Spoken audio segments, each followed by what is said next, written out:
student here. Welcome in our English class. I am Madhuri Bharadwaj. I am your English teacher. Today we will continue our lesson number 3. True story about flying.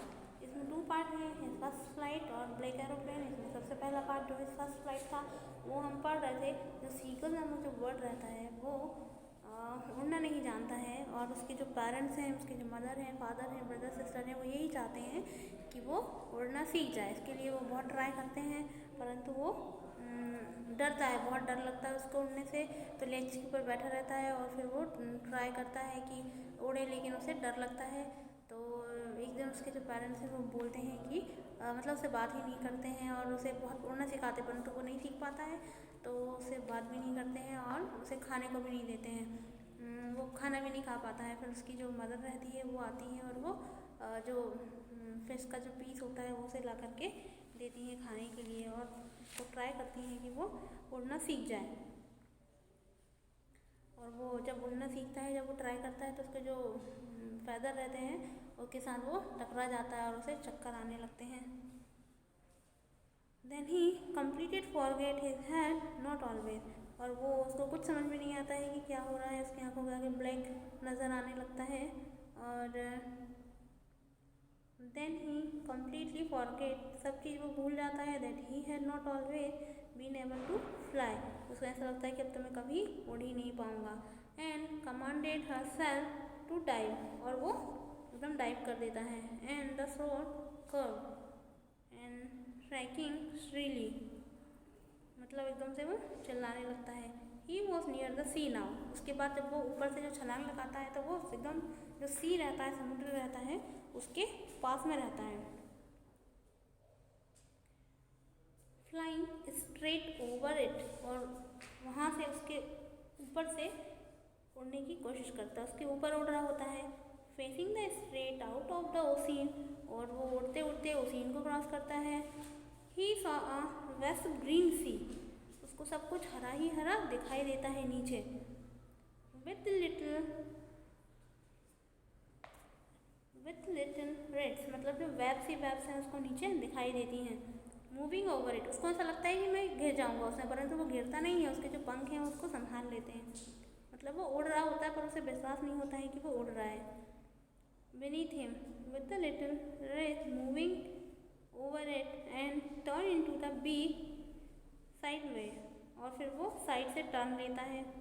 and caught amusedly, his parents and his brother and sister had landed on this green floating ahead of him, और वो देखता है कि उसके जो mother, father, brother और sister रहते हैं वो उसके चारों ओर चक्कर लगा रहे होते हैं, उसी के आगे होते हैं, पीछे होते हैं, ऐसे घूमते हैं और उसको देखते हैं। They were beckoning to him, मतलब उसको बुलाते हैं, वहाँ से बुलाते हैं। and calling shrilly, और उसको कॉल करते हैं, आवाज़ लगाते हैं। he dropped his leg, वो अपने लेग को ड्रॉप करता है। and stand on the green sea, और वो ग्रीन सी की ओर खड़ा हो जाता है। his legs sank, उसके जो पैर रहते हैं वो पानी में डूब जाते हैं, पैर पर डूब जाते हैं। and he screamed with the fright, और attempt to rise again the flapping his wings, एक बार फिर से वो अपने पंख फैलाता है और एक बार फिर से उड़ने की कोशिश करता है। but he was tired, परंतु वो थक जाता है। weak, उसको कमज़ोरी फील होती है। and hunger, और उसको भूख भी लगाती है। and he could not rises, परंतु फिर भी वो राइजेस नहीं होता है। and exhausted, क्योंकि वो थक चुका होता है और उड़ के थक जाता है, वो इतना ज़्यादा उड़ता है। By the straight exercise, his feet sank into the green sea, और ग्रीन सी में उसके जो पैर रहते हैं वो डूबे हुए रहते हैं। and his belly touched it, और उसकी जो वैली रहती है वो वैली वाटर से टच होती है। and sank no further, परंतु वो डूब ही नहीं रहती, सिर्फ टच होती है।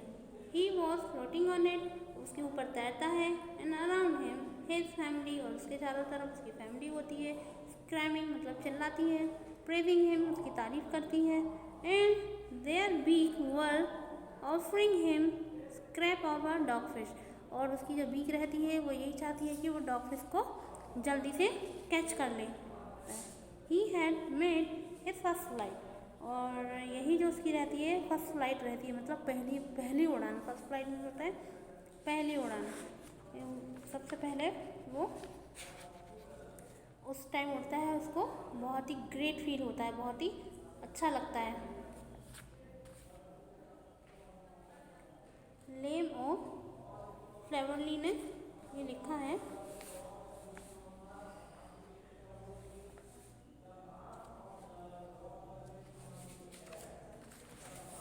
स्नोरिंग मीन्स होता है, यहाँ पर वर्ड आया है हमारा, स्नोरिंग मीन्स होता है चिल्लाना, जो आवाज़ लगाते हैं। डिजी मतलब होता है uncomfortably feeling of the spinning around the losing his balance, मतलब हम बैलेंस खो देने के बाद में जो अनबैलेंस हो जाते हैं वो। We have completed our first part and we will start our new part tomorrow. Thank you so much.